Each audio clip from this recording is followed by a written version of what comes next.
लोग जत्र तत्र से महापुरुषों के सानिध्य में एकत्र होकर के से बहती हुई पवित्र धारा में स्नान कर रहे हैं। आइए गुरुदेव का बुलंद स्वर में जय घोष करके अपना रचना को प्रवृत्त करें।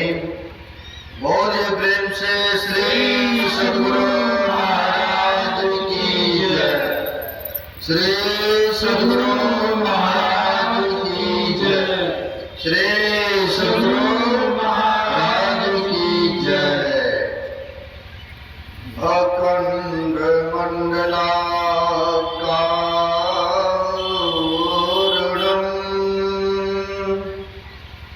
व्याप्तं येन चराचरं तत्पदं दर्शितं येन तस्मै श्री गुरवे नमः। परम गुरवे नमः। परापर गुरवे नमः।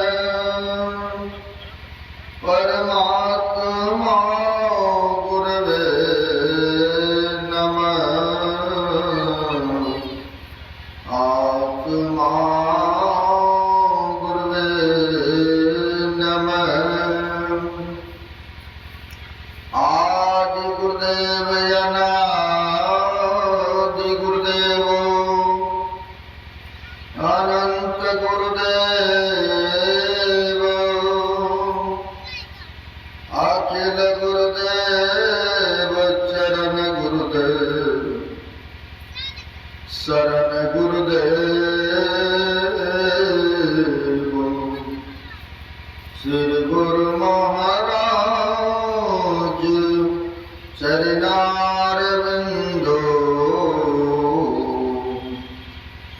नमो नमस्ते। महाराज सद्गुरु है राजन पुर राजा है जिनकी कृपा से सरे सर्वता मन में ही सोई परम गुरु नमामि नमामि नमामि नमामि। प्रातः स्मरणीय अनुश्री भूषित ब्रह्मलीन सद्गुरु महाराज जो जन जन में कण कण में व्याप्त हैं, जग उद्धारक जग कल्याणकारक ऐसे सर्वव्यापक गुरुदेव भगवान के पाद पद्मों में असंख्य असंख्य बार नमन है। मंचस्थ पूज गुरुजन पूज्य साधु चरण हमारे श्रद्धे शिक्षक मास्टर साहब जो संचालक के काम करते हैं, भाव विभोर में होकर के संतों की पदवी हमें मिल गई। लेकिन अपने में जब देखता हूँ तो ऐसा नहीं देखने को मिलता है। लेकिन इनकी श्रद्धा इनकी अंदर से भाव उत्पन्न हुआ। अब इन्होंने क्या देखा फिर इनकी श्रद्धा है। लेकिन अपने को पाता हूँ वैसा देखता हूँ तो संतों उनको कहा जाता है जो सभी खट विकारों से सभी आवरणों से भेदों से ऊपर उठ चुके। खैर इनकी श्रद्धाएं यहाँ पर धर्म सभा में बैठे हुए भक्तिमती माता एवं बहनों, आप लोग बड़े ही भागशाली और पुण्यात्मा हैं जो कि यह सप्ताह ध्यान सत्संग का ध्यान तो नहीं सत्संग का आयोजन यहाँ पर रखा गया है। आज पूर्णाहुति की ओर है, आज पूर्णाहुति की ओर है। और आप के क्रम में सुन रहे थे भक्ति के संबंध में।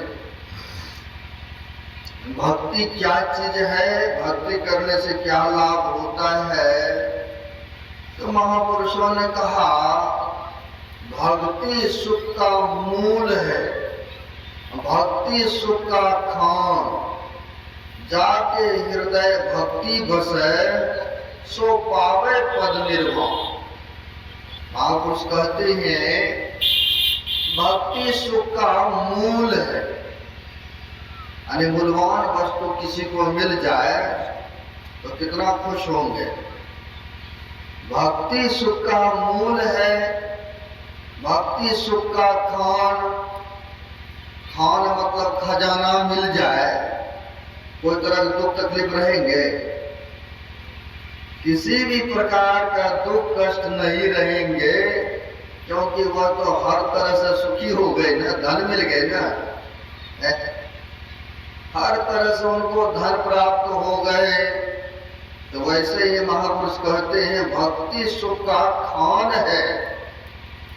जाके हृदय भक्ति बसे, सो पावे पद निर्वाण। निर्वाण यानी मोक्ष को प्राप्त कर लेना, जन्म मरण के दुखों से छूट जाना, आवागमन के चक्र से सदा के लिए छूट जाना। तो कहते पावे पद निर्वाण, वह निर्वाण को पाते हैं, है ना। तो भक्ति तो सब कोई करते हैं, लेकिन जो संतों महापुरुषों से जान करके करते, भेद युक्ति लेके करते हैं, तो कहते हैं उन्हीं को विशेष लाभ और फायदा होता है। तो अभी आप लोगों ने 9 प्रकार की भक्ति के संबंध में सुने। 9 प्रकार के भक्ति को सुन रहे थे। उनमें सुनते सुनते आप 5वीं भक्ति तक सुन चुके। 6ठी भक्ति सुनिए। छठम शील विरति बहु कर्म, नित निरंतर सज्जन धर्म। यानी इंद्रियों को दमन करना, मन जो कहे उसके कहे न चलिए। मन है पक्का चोर, मन जो कहे उसी के कहने पर चलेंगे, फिर तो चोर चोर के पीछे हम लोग लग गए। चोर क्या है? तो आंख ने रूप देखा, आंख ने रूप देखा और मन में चिंतन मनन होने लगा, मानस पटल पर आने लगा। अब इस मन ने अंतःकरण में जो चिंतन मनन किया, विचार किया, जो बलवान होंगे वो खींच करके लेके चले जाएंगे। अब मन जो है बलवान है, इनको खींच के ले जाते हैं, तो शरीर को खींच करके लेके चले गए उस काम कराने के लिए। जिसने रूप देखा था वहां लेके चले गए उस काम कराने के लिए। लेकिन कहते हैं एक एक रूप के कारण एक एक प्राणियों की हत्याएं हुई है। रूप कारण मरे पथिंगा नहीं। आप लोग जानते हैं, लाल लाल दिखता है, लगता है कि हम खाने वाला वस्तु खाइए लेंगे। जैसे पतिंगा कीड़ा जाते हैं अग्नि में, जला करके भस्म कर देते हैं। अरे रूप के कारण पतिंगा की हत्याएं हो गई है। तो कहते हैं रूप के कारण से एक जीव की हत्याएं हो गए, और उससे नीचे आते हैं, विषय 5 है, उससे नीचे आते हैं शब्द के कारण मृगा का प्राण जाता है। गुरु महाराज प्रवचन में कहा करते थे, जैसे मृगा को बजाने फंसाने वाला क्या करते हैं, बांसुरी बजाते हैं और खाली स्थान में केले का वृक्ष काट करके गाड़ देते हैं जमीन में, और ज्यादा नहीं गाड़ते हैं, थोड़ा गाड़ देते हैं। और यह छिप करके बांसुरी बजा रहे हैं। मृगा शब्द सुन करके आते हैं सुनने में, क्योंकि प्रिय लगता है। आते हैं और मृगा को सुनने में आया कि घुटना नहीं होता, वो खड़े रहते हैं, है ना, उनको बैठना सोना भी नहीं होता है। अब सुनने में मशगूल है, सुनने में जब मशगूल है तो सुनते आप लोग भी खड़ा रहते रहते पैर तो दर्द करेंगे तो बैठेंगे ना, या किसी न किसी का सहारा तो लेते हैं ना। 12 वर्षों महाकुंभ मेला लगता है, उज्जैन जाने का लगा था मौका, वहां अपने भी संतों का शिविर लगा था, तो मन में हुआ घूमने के लिए भी चलते हैं, देश विदेश का आया है। ठारी बात सुनते थे, हम लोग सब चले गए घूमने देखने के लिए। वो भी देखे गाछ में, जैसे बचपन में झूला झूलते थे ना, रस्सा बांध करके और उस पर फट्टा डाल करके उसी पर सहारा लेके खड़े रहते। उन्हें कहते खाड़ी बाबा, खाना खड़े, सोना खड़े, अरे बाथरूम पखाना सब खड़े खड़े। और भी एक आध दिन महीनों दिन तक खड़े रहना, हाथियों की क्रिया। तो अभी सहारा लेना पड़ता है। कहने का सवाल से हो रहा है कि सहारा किसी न किसी चीज का व्यक्ति लिया करते हैं। अब यहाँ पर मृगा को सहारा के लिए केला के थाम है, शब्द सुनने में मशगूल है, विभोर है, तो केला के जैसे वह सहारा लेते हैं। अकेला तो थोड़ा सा गरा हुआ काछ है, जैसे उनमें दिया पूर्ण रूपेण भार, गिर गए नीचे केला के वृक्ष और मृगा भी साथ गिर गए। बजाने वाला काम बन गए ना, जो शब्द बजा रहे तो उसका काम बन गए ना, काम बन गए, बजना बंद, पकड़ के लेके चले गए, यानी दूसरे का प्राण गए ना, है शब्द के कारण उसका भी गए।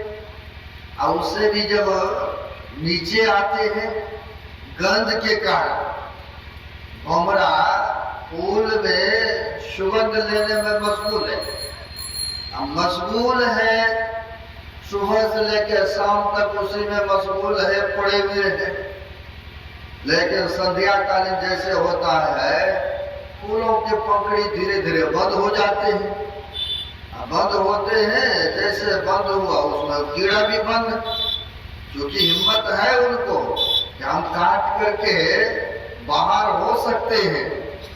लेकिन उन्हीं में मशगूल रहने के कारण होता क्या है, हाथी आया, जानवर आया, बस तोड़ा खाया, बस उसके साथ उसका विराम शत्रु हो गए, यानी 3 का प्राण अंत हो गए ना, है। जीविया कारण मछली के प्राण जाते हैं, देखे है ना, मछुआ मारने वाला डालते हैं लोहा में चारा, पानी में डाल देते हैं, मछली जैसे खाते हैं। जाके खा के तो देखो एक बार, तब देखना तुम्हारी क्या हालत होती है। फंस गए थे मुंह में, गयो काम से, यानी 4 हो गए। 5वां जो है और स्पर्श के कारण, यानी शरीर चमड़ा त्वचा स्पर्श के कारण इनका तो हाथी का प्राण जाता है। हाथी फंसाने वाला जंगलों में क्या करते हैं, खड्डा में जहां देखते हाथियों का झुंड है, खड्डा कर देते हैं, खड्डा में जो है नकली आथनी बना देते हैं। जैसे हाथी उधर से देखा का यहाँ कैसे दूसरे आ गए इसी के जंगल में, और उनसे जाते हैं लड़ने मार करने। जैसे उस गड्ढा में गिरा, वो तो कागज का बना था नकली, जैसे गड्ढा में गया तो उसी में फंस गए। अब निकलने की हिम्मत नहीं, पड़े रहो। कई दिनों तक सुनने को मिलता है, उसी में पड़े रहते हैं। जब भूख से व्याकुल हो जाते हैं, जो फंसाने वाला है उसने फिर धीरे धीरे उनको कब्जा कर लेते हैं, थोड़ा बहुत खाना देते, उसे निकालते हैं, फिर जैसे कहता वैसे हाथी करते हैं। यानी एक विषय के कारण एक प्राणियों की हत्याएं हो। मनुष्य में तो सब विषय है ना, सब भरपूर है ना, है? संतों ने कहा ज्यादा लिपट करके रहोगे तो मक्खी वाला हाल होगा। मक्खी खाने जो तेज आदमी है ना, तो चलो कोई बात नहीं, संसारिक भी ले रहा हूं, लेकिन उससे सावधान रहते हैं। और जो मक्खी के तरह लिपट गए हैं उसी में मशगूल हो गए हैं, जैसे मक्खी गुड़ खाती है ना, है? जो तेज मक्खी होती है गुड़ भी खाते हैं, अपने पंख से, अपने पैर से अपने आप को सफाया भी करते हैं। कहीं लिदर गया, कहीं शरीर में लग गया तो फिर उड़ भी नहीं पाएंगे। जो तेज होते हैं वो अपने को संभाल के रखते, आज भी जाते। और जो खाने में ही मशगूल हो गए, पेट भारी, टांगों में लग गया, पंखड़ी में लग गया, आया उधर से दुकान वाला देखा, अरे ये तो बन बन कर रहा है, बस नीचे ऊपर कर दिया, गुड़ में कुरकुरे बना दिया मक्खियों। ऐसा होता है ना, है? यानी वासना में पड़े रहना क्या है? जो गुड़ की समान है, खाना है। लेकिन महापुरुषों ने कहा जे विषया संतन तजे ताई मूड लिपटा, जे नर डारे पवन करी स्वान स्वाद सोखा। इसका कहने का भाव, कहने का सारांश, जे विषया संतन तजे, जो विषय को संत महापुरुषों ने भवट उल्टी के समान त्याग दिया। स्वान स्वाद सोखा, स्वान मतलब होता है कुत्ता। आप बढ़िया बढ़िया रसगुल्ला टिकड़ी खाए हैं, मटर पनीर खाए, या किसी कारणवश उल्टी हो जाए तो दोबारा खाइएगा उसको उठा के? नहीं खाइएगा, है? महापुरुष कहते हैं जे नर डारे बवन करी, बवन करना मतलब वो उल्टी कर देना, है? जे नर डारे बवन करी स्वान स्वाद सुखाद। स्वान मतलब कुत्ता, अब बड़े स्वाद से चाह से खाते हैं, नहीं? आप लोग देखे होंगे ना। जे विषया संतन तजे अताही मुड लिपटा। देखिए कितना झपेटा मारा है महापुरुषों ने। जो विषय को महापुरुषों ने उल्टी के समान त्याग दिया, छोड़ दिया, फेंक दिया, और संसार के लोग उसी में लिपट रहे हैं, खा रहे, मजबूर हो रहे। मूर्खते कहिएगा नहीं? तो कहते हैं जे विषया संतन तजे चाहिए मूड लिपटा। जो विषय वासना को संतों ने उल्टी के समान त्याग दिया, छोड़ दिया, है? और परमार्थ की ओर चला गया, लेकिन संसार के लोग उसी में मशगूल है। इसी को सब कुछ समझते हैं, है? तो हम लोगों को कमी है ना, संसार के लोगों की कमी है ना, संसार के लोगों की कमी है। यानी जब तक संतों के सानिध्य नहीं जाएंगे तब तक इंद्रियों का दमन नहीं हो सकता है। इंद्रियों का दमन नहीं हो सकता है। यानी मन जो कहेगा, कहते हैं जब तक संतों के सानिध्य ज्ञान नहीं रहेगा तब तक तो सोचेंगे जो कह रहे हैं तो जो कर रहे हैं तो वह ठीक है कर रहे हैं। इंद्रिया जो कहा उसी के पीछे भागते। 5 ज्ञान इंद्रिया, 5 कर्म इंद्रिया है, 4 अंतःकरण की इंद्रिया है, और 14 इंद्रियों से युक्त हम लोग क्रियामान है, चलामान है। महापुरुष कहते हैं इंद्रियों को दमन करो, इसको रोको, सत असत का विवेक करो, क्या कर्तव्य है क्या अकर्तव्य है ना? तो यह कहते छठदम शील विरति बहुकर्मा नित्य निरंतर सज्जन धर्मा। आदि सज्जनों की संगति करो, अच्छे व्यक्ति का संगति करो, क्योंकि संग का रंग लगता है ना, कहा है ना, जैसा करोगे संग वैसा लगेगा रंग। जैसे पियोगे पानी वैसे ही निकलेगी पानी। जैसा खाओगे अन्न वैसा होगा मन। उसी तरह का ना होगा। संगति का यहाँ पर कहते हैं सज्जनों की संगति करो। अरे अच्छे पुरुषों का संगति करोगे तो अच्छी संस्कार बनेंगे, अच्छी उन पर रंग चढ़ेंगे, फिर अच्छा भी काम करेंगे। एक महापुरुषों ने बड़ा अच्छा कहा, ज्ञान बड़े गुणवान के संगत, ज्ञान बड़े तपसी संकीर्ण, मोह बड़े परिवार के संगत, क्रोध बड़े नरमोर के संगत, काम बड़े क्रिया संकीर्ण, ज्ञान विवेक विचार बड़े कभी सुख संगत संकीर्ण है। जब अच्छी संगति करेंगे तब न प्रगति होगा।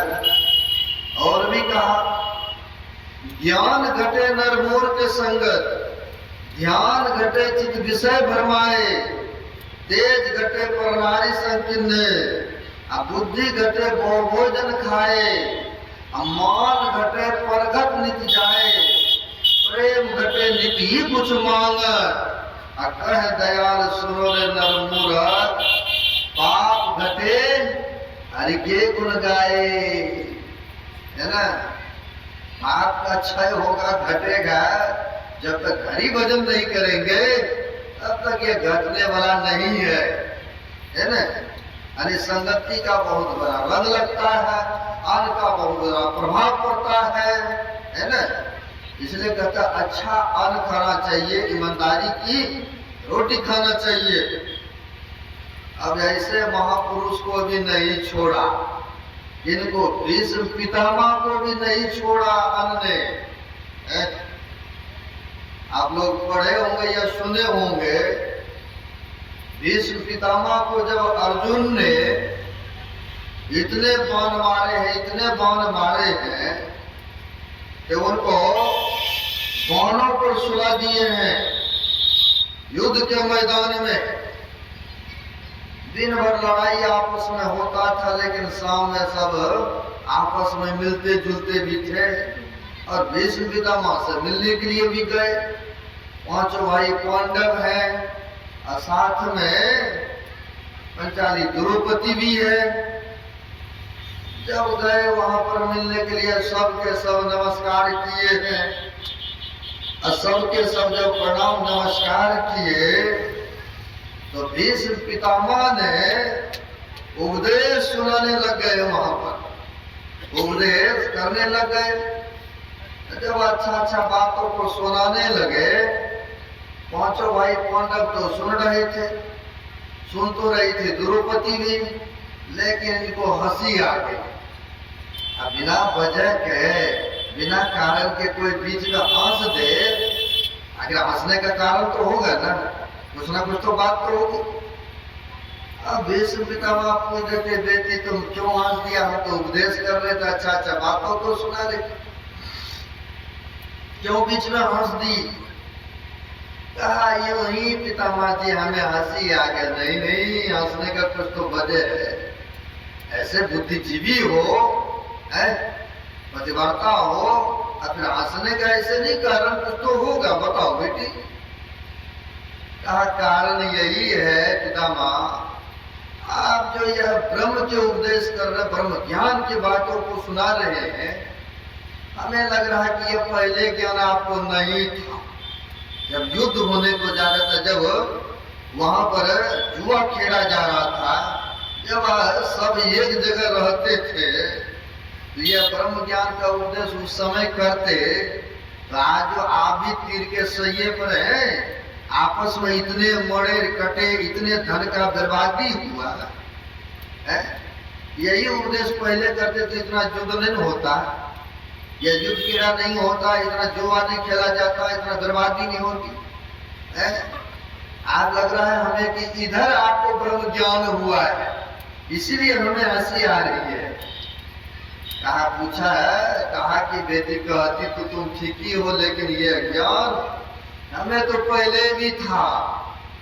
अच्छा पहले था तो ये ज्ञान उसी समय उपदेश करते नहीं। अगर आपस में दो भाई है, आपस में विकृति पैदा हो गया, फूट पैदा हो गया, तो माँ बाप समझदार होते तो बेटा को मिला करके दोनों को चलाते हैं। भाई जब तक हम जीवित है तब तक मिलजुल के चलो। अगर समझदार है माँ बाप, और कहीं माँ बाप एक पक्षपात करता हो, जब तुम अगले होना चाहते तो जाओ अलग रहो, अपना कमाओ अपना रहो, और कहीं ऐसा समझदार है तो दोनों को मिला के चलाते हैं। बहुत ऐसा देखने को होता है। अब यहाँ पर कहते हैं बेटी कहती तो तुम ठीक ही हो, यह ज्ञान तो हमें पहले भी था। पिता माँ पहले था तो फिर ये युद्ध क्यों हुआ है? आप अच्छा अच्छा उपदेश कर रहे तो ये नहीं होना था ना। देखो बेटी पहले भी ज्ञान था, लेकिन यह ढका हुआ था। अच्छा ढका हुआ था कहाँ? दुर्योधन का जो दूषित अन्न खा रहे थे ना, इसीलिए ढका हुआ था, पर्दा आवरण में था। लेकिन अर्जुन का बाण से दूषित अन्न सब शरीर से निकल गया है, इसीलिए मैं ब्रह्म ज्ञान का उपदेश कर रहा हूं। इसीलिए ब्रह्म ज्ञान का उपदेश कर रहा हूं। आप देखिए ऐसे महापुरुषों को भी हमने आकर्षण कर लिया, अपने तरफ कर लिया। हम सब क्या है? ईमानदारी की रोटी खाइए, आप हलाल के खाइए, और उसी से खाने से ध्यान भजन भी बढ़ेगा और वृद्धि भी होंगे, है ना? वृद्धि भी होंगे। इसलिए संघ का कहते बहुत बड़ा प्रभाव पड़ता है, रंग लगता है ना?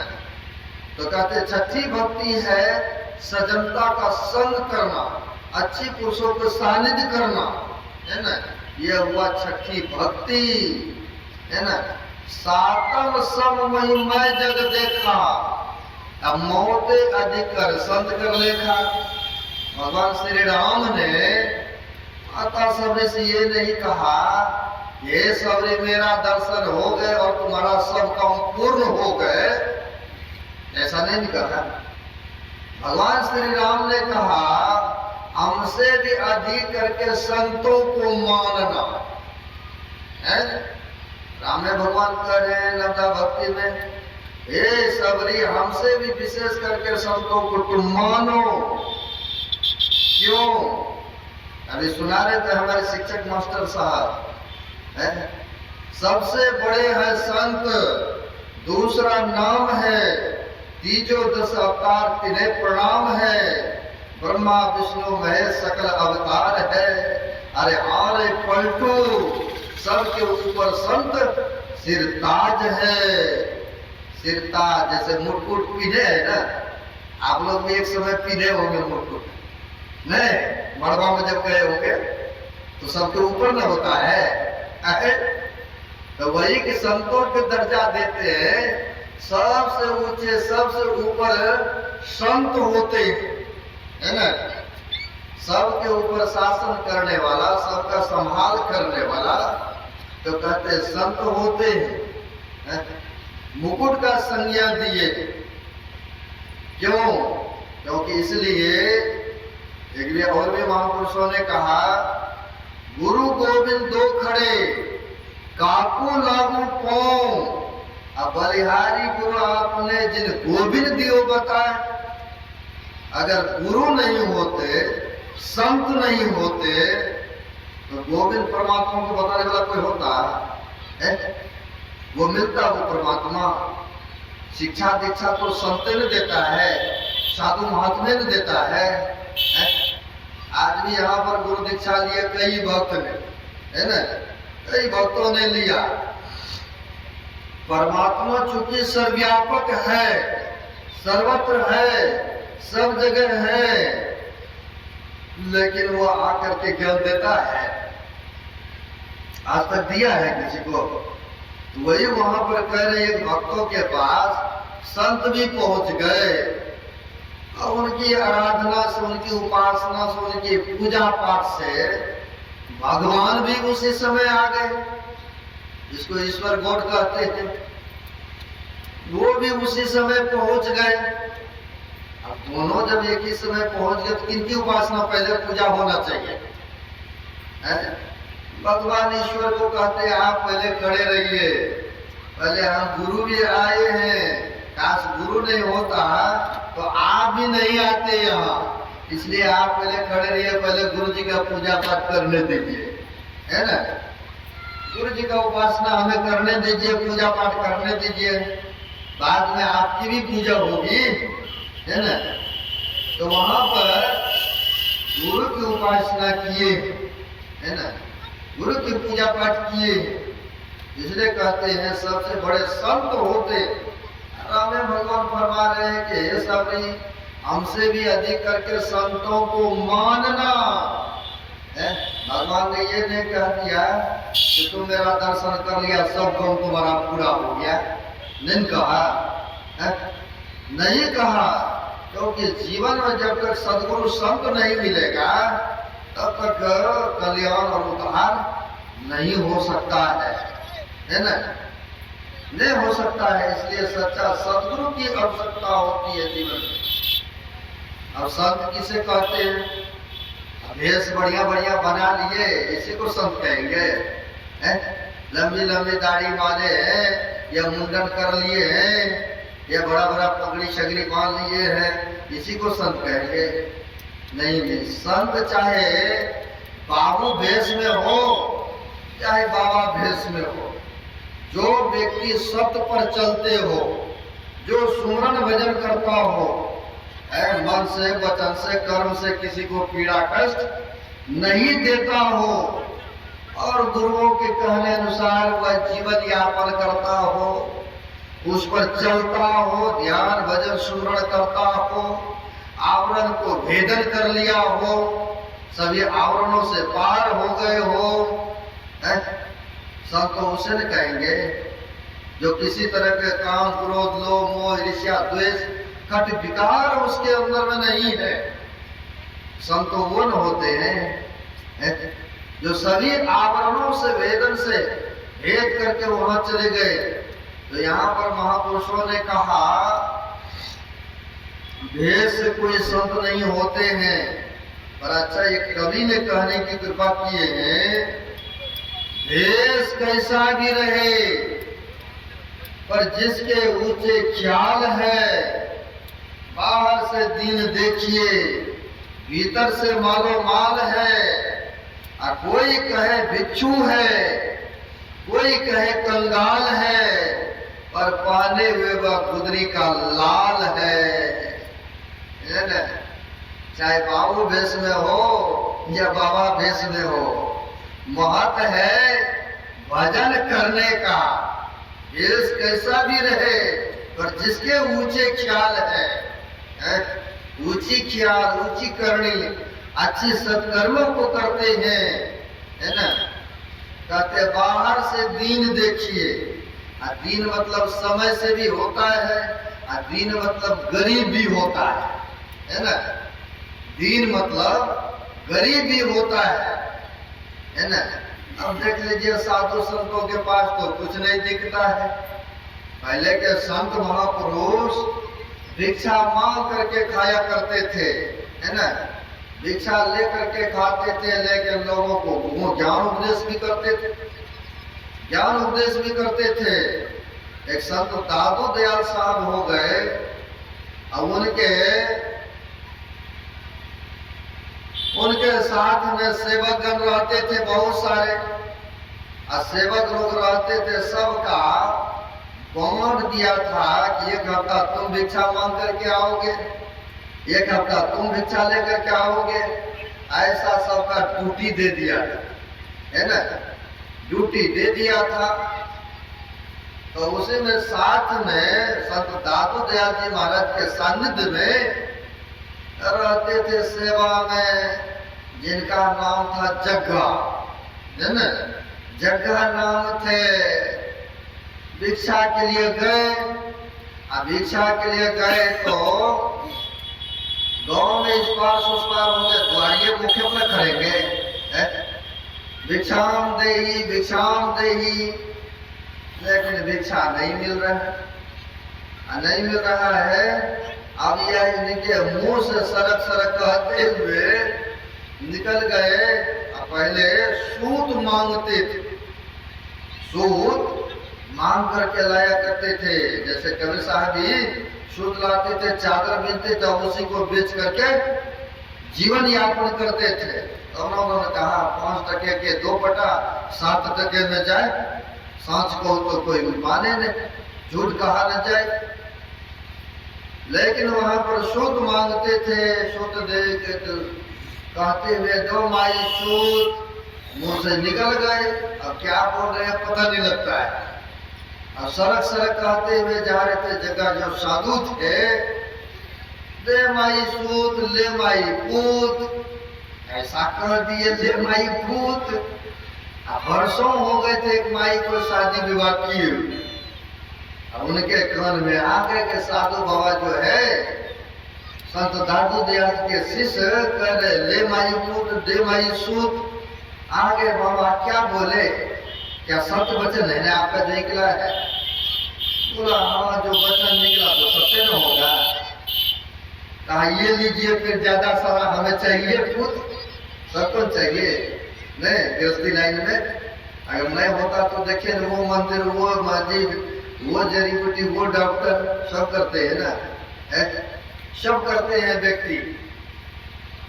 अब होता क्या है, यहाँ पर बहुत सारे लिया करके वो माई खुशी के मारे भिक्षा के रूप में बहुत सारे सूत दे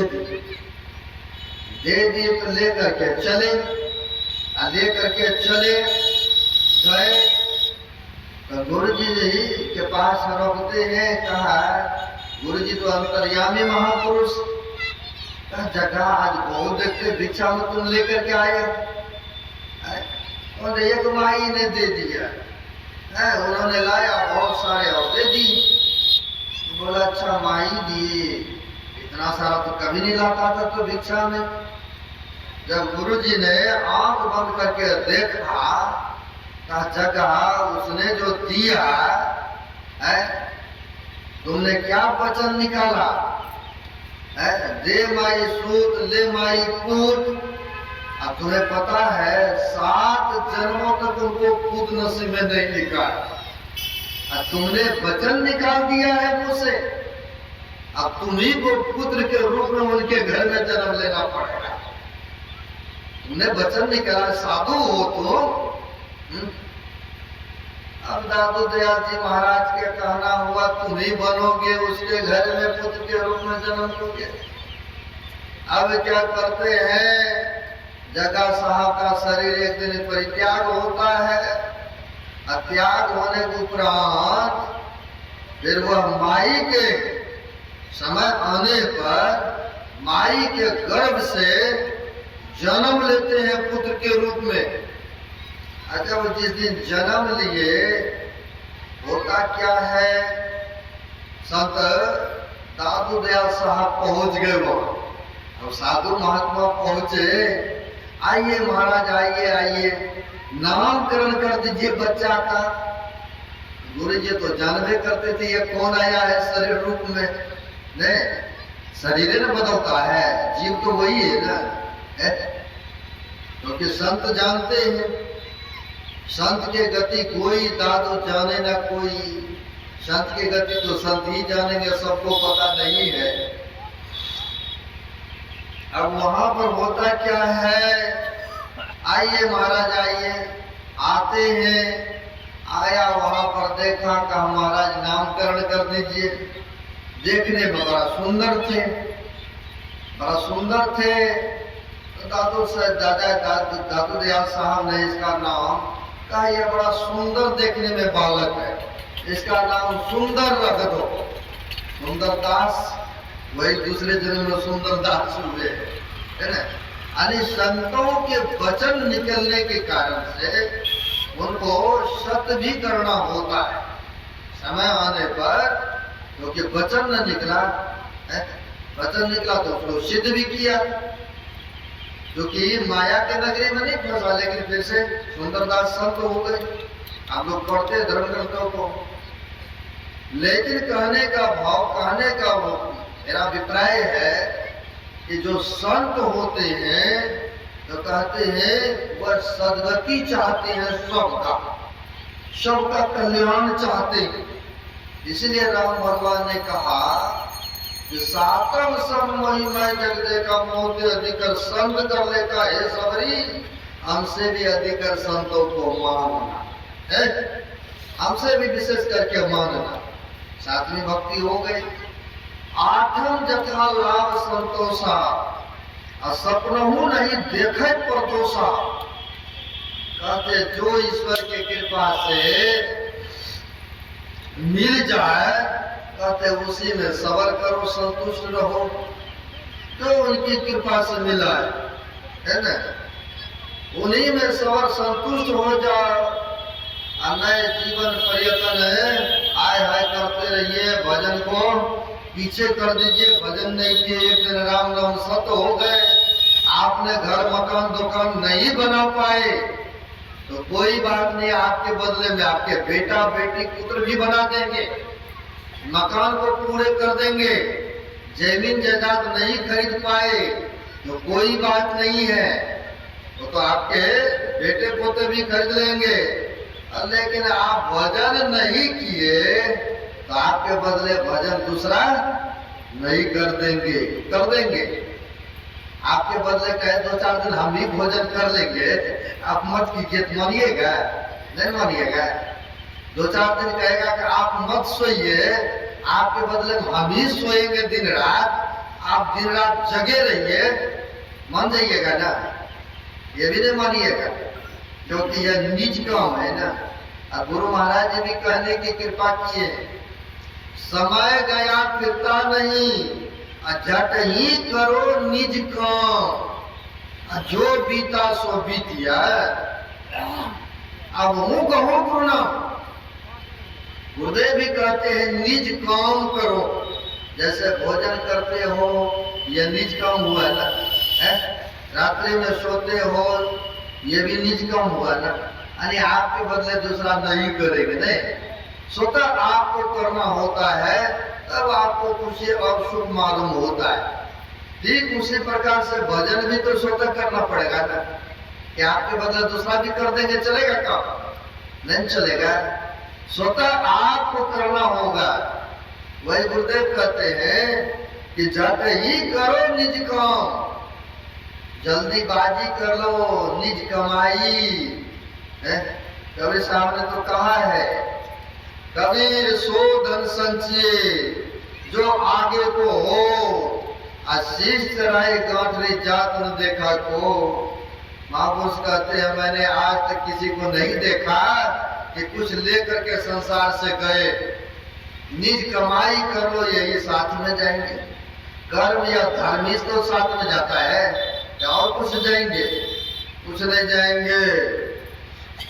जो उनकी कृपा से मिल जाए उसी में सबर रहो, संतुष्ट करो, और गुरु का बताए अनुसार भजन भी करो। अन्यथा कहते हैं आय हाय में लगे रहेंगे, और एक दिन यह शरीर छूट गया तो कुछ साथ में नहीं गया। यहाँ पर कहते हैं जो मिला है आठम जथा लाभ संतोषा, जो मिल गया उसी में सबर करो, संतुष्ट हो, और फिर भजन भी करो। एक संतों ने बड़ा अच्छा कहने की कृपा किए हैं, बहुत धन गाज धन और रतन धन सब खान, जब आवे संतोष धन सब धन दूरी समान। जब संतोष रूपी धन आ जाएगा ना, थोड़े में आपको खुशी मिलेगा, नहीं तो ज्यादा होते जा रहे, करोड़पति बन गए, सोचते अरबपति बन जाए, एक महला मकान बना, सोचते 2 महला बन जाए। लगे रहिए दिन रात, निर्धनता है, सोचते हैं कि हमें भी धनवान हो जाएंगे, हम तो खुशी हो जाएंगे, आनंद से जीवन यापन करेंगे। एक संतों ने बड़ा अच्छा कहा, निर्धन कहे धनवान सुखी, धनवान कहे सुख राजा को भारी, राजा कहे सुख चक्रवर्ती को सुख भारी, चक्रवर्ती कहे सुख इंद्र को भारी, इंद्र कहे विष्णु सुखी, विष्णु कहे चतुरानंद सुखी, दास तुलसी विचार कहे हरि भक्ति बिनु सब ही जीव दुखारी। जिसके अंदर में हरि भजन नहीं है तो कहते हैं सब जीव दुखारी है ना, चाहे कुछ भी बन करके रहे। और रामायण में भी लिखते हैं, बिनु संतोष न काम न साई, अकाम यचत सुख सपन हो नहीं। राम भजन बिनु मिटही की कामा, अथल बिहोन तरु कबहु के जामा। कहते बिना संतोष किए कामना नहीं मिट सकता है ना। संतोष तो करना ही पड़ेगा, है ना। तो आठम जथा लाभ संतोषा, सपन हो नहीं देखे परदोषा। जो मिल जाए उसी में सबर करो, संतुष्ट हो जाओ। महापुरुष कहते हैं दूसरे का धन देकर मत ईर्ष्या करो, मत जलो, तुम भी मेहनत करो, तुम भी वैसा बनो। लेकिन आजकल के अड़ोस पड़ोस गौ समाज में यही देखने को मिलता है। वो इतना बढ़ गया, उसको किसी न किसी तरह से गड्ढे में नीचे गिराना है। कई जो आध्यात्मिक विहीन व्यक्ति है वह दूसरे से ईर्ष्या द्वेष करते है ना। लेकिन नहीं करना चाहिए। तुम भी पुरुषार्थ करो, मेहनत करो, परिश्रम करो, तुम भी वैसा बनो है। लेकिन कभी कभी महापुरुषों ने सुनाते थे, ऐसे दुष्ट प्रकृति के व्यक्ति को, एक गांव समाज के चलने वाला व्यक्ति, ईर्ष्या करने वाला व्यक्ति चले गए जंगल में तपस्या करने। जिस देवता का वह उपासना करते थे, जप करते थे, इनके जप से पसंद हो करके प्रकट हो गए। अब प्रकट हो गए, कहा मांगो भगत क्या मांगते हो वरदान। पहले भी यही मांगते थे ना, बगल में ही हिरण्याकश्यप का वो भी तपस्या किए थे ना। ब्रह्मा जी को मान ये लिए था कि न दिन में मरो, न रात में मरो, न मनुष्य मरो, न जानवर से मरो, न घर में मरो, न बाहर में मरो, यानी तपस्या करके मान लिए थे ना। लेकिन जिसके जन्म हुए तो मृत्यु भी तो निश्चित है, निश्चित है। अब वह व्यक्ति चले गए जंगल में तपस्या करने, और जिन देवता को उपासना कर रहे थे, देवता समय होने पर प्रकट हो गए। प्रकट हो गए, कहा मांगो भगत क्या वरदान मांगते हो, क्या मांगते हो, मांगो। कहा महाराज आप प्रसन्न हो तो हमें यह वरदान दीजिए कि हमें दरवाजे पर एक कुआं हो जाए। और मेरी शर्त है, अगर हमें एक गुना हो तो 2 गुना हमारे पड़ोसी को होना चाहिए। आप लोग तो सोचते हैं बड़ा शुभचिंतक है भाई, पड़ोसी के उपकार चाहते हैं। जैसे सुदामा के पत्नी थे सुमित्रा, वो भी मांग के खाती थी। जब आगे विश्वकर्मा जी महल बनाने के लिए भगवान कृष्ण के प्रेरणा पर कहा मेरा मकान बना देंगे इतना सुंदर, हमने जिसके जिसके घर से मांग के खाया हो, या गौवासी ने हमें जीवन दिया है, और उनका छोटा घर रह जाएगा। आप अगर बनाना चाहते तो पहले हमारे गांव समाज का बनाइए, तब हमारा बनाइएगा। नहीं, वो शुभचिंतक थे, अच्छी सोच। लेकिन इन्होंने कहा अगर 1 गुना हमें लाभ हो, हमारे पड़ोसी को 2 गुना लाभ हो, कुछ भी हमें 1 गुना मिले तो हमारे पड़ोसी को 2 गुना मिले। बोला ठीक है, तुम्हारी ऐसी इच्छा है तो ठीक है। आ गए घर में, ईर्ष्या के भावना से तो तपस्या कर रहे थे, देवता को प्रसन्न किया। अब घर में आ गए, अब इसने चाहना, इसने कामना कर दिया कि हमारे दरवाजे पर एक कुआं हो जाए। पड़ोसी को 2 कुआं हो गए ना, पड़ोसी को 2 कुआं हो गए। अब इसने देख लिया कि पड़ोसी को 2-2 कुआं, अब इनका सबको हम मार देंगे, है ना। अब इसने फिर दूसरा मांग कर लिया, मेरा ये गांव फूट जाए, पड़ोसी को दोनों गा गए ना, गए काम से। देखिए कैसी तपस्या उसकी है। पड़ोसी के दोनों गए। अब बेचारे को क्या पता कि आगे में क्या है ले है?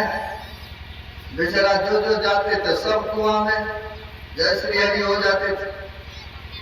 ऐसे भी ईर्ष्या द्वेष करने वाला व्यक्ति है ना। लेकिन यहाँ पर कहते हैं जो ईश्वर की कृपा से मिले उसी में संतुष्ट और समर होना चाहिए। मनुष्यों को जो ईश्वर की कृपा से मिला यही है आठवीं भक्ति, यानी आठम जथा लाभ संतोषा असपनहु नहीं देखे प्रदोषा। नम महु जिनको ये कहूँ होई नारी पुरुष चराचर सोई अक्षय प्रिय भावनी को सकल प्रकार भक्ति दृढ़ तोड़े। कहते 9 भक्ति में से एक भी जिनको हो, चाहे नारी में से हो या नर में से हो, चाहे माता वर्ग में हो या पुरुष वर्ग में, वही भगवान को प्यारे हैं। और बाहर के धन दौलत या सुंदरता से को लेना देना भगवान को नहीं होता है।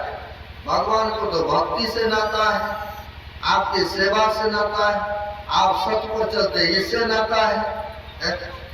यह 9 प्रकार की भक्ति है। भक्ति का अर्थ एक सेवा भी होता है। हमारे गुरुदेव कहते हैं गुरु की भक्ति साधु की सेवा अब बिनु कछु नहीं भाइयों। कहते गुरु की भक्ति करो और जहाँ तक हो सके गौ समाज बुजुर्गों का साधु महात्माओं का सेवा करो। सेवा करोगे तो मेवा मिलेगा। इसी से भक्ति में आगे भी बढ़ेंगे। इसलिए यह 9 प्रकार के भक्ति के संबंध में सुनाया गया। बड़ी सदगुरु का कृपा है श्रद्धे संजय बाबू के ऊपर। 7 दिनों तक यह ज्ञान यज्ञ, सब यज्ञों में से ज्ञान यज्ञ श्रेष्ठ है। यह 7 दिनों का यहाँ पर ज्ञान यज्ञ करवाया गया है। समय समय पर सत्संग, समय समय पर भजन आप लोगों को मिलता रहा। बड़ी कृपा रहा गुरुदेव का और कुशलता पूर्वक किसी भी तरह के निर्भीकता की तरह किसी भी तरह की विघ्न बाधा नहीं आया। सदगुरु की बड़ी कृपा है। यह 7 दिनों तक सत्संग सुमरन चलता रहा, बड़ी कृपा है। इसी तरह से शुभ काम करते रहे, कराते रहे। यह सब परिवार मिलकर के कराया है धर्म काम। गुरु महाराज की कृपा बनी रहे। आप सबके लिए भी शुभकामना।